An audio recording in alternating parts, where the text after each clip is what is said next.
One of the common accusations frequently thrown at atheists like myself is that we're all just angry at God. There's rarely any specificity to this charge. No one ever says what we're angry about. It's just a general anger for the most part. Though every so often believers will imagine some scenario responsible for our imagined anger, like the death of a loved one, someone in our lives, a mother, a brother, child, etc. Such an accusation is probably more an act of confession rather than genuine psychological insight.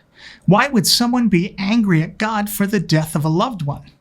Unless, of course, God pulled the trigger or ran over the loved one with the Godmobile.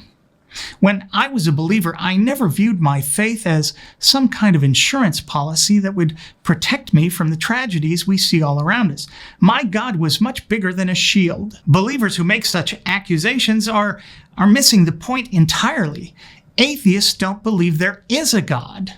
How could anyone be angry at something or someone who doesn't exist? It would be like getting angry at Bigfoot, flying pigs, or moderate Republicans. If a person is genuinely angry at God and that person doesn't believe God exists, there are bigger problems to deal with, a complete lack of cognitive ability among them. But that is exactly part of the accusation. Believers don't believe atheists don't believe.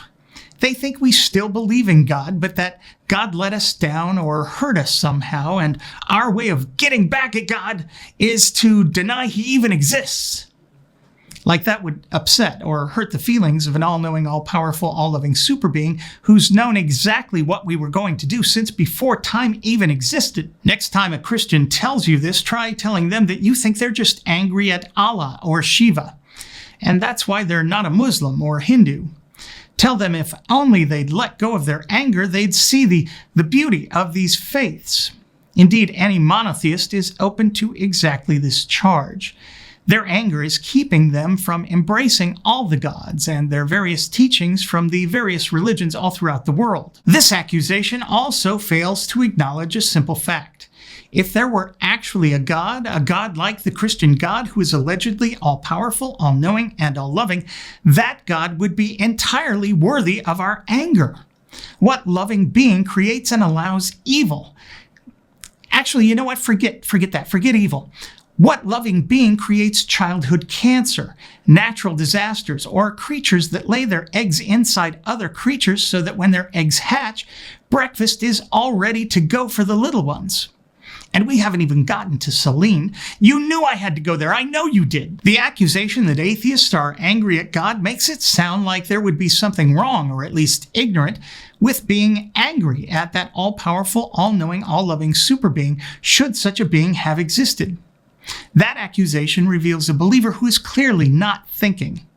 How could anyone living in this universe, seeing the kind of world we occupy, not be angry with the being responsible for this mess?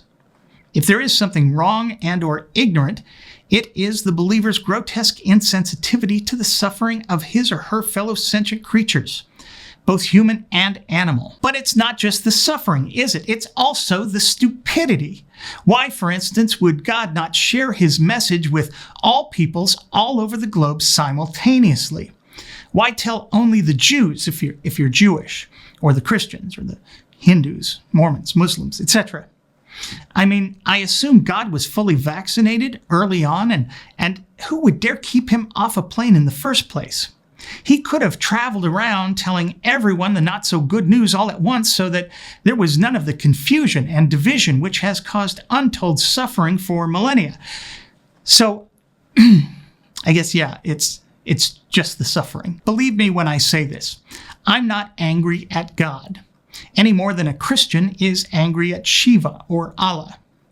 But to those who believe in the tribal war god of Abraham, I would ask, why aren't you angry at God? Oh, that's right, because you're saved. Though clearly most people will not be. They instead will continue the suffering which began here forever and ever and ever. While you're basking in God's glory, singing his praises, and never, not even for a second, thinking of the tormented, or the being who created those tormented souls, knowing from start to finish their fate. Once again, I'm me. Thanks for watching.